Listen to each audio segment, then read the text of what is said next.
Ayam kolok-kolok guys. Ayam Belanda. Kolok. Kita boleh bersembang dengan dia guys.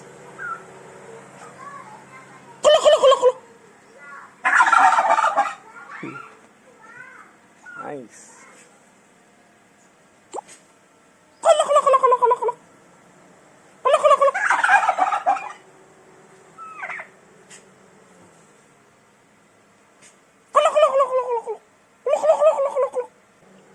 Bosan lah kata dia.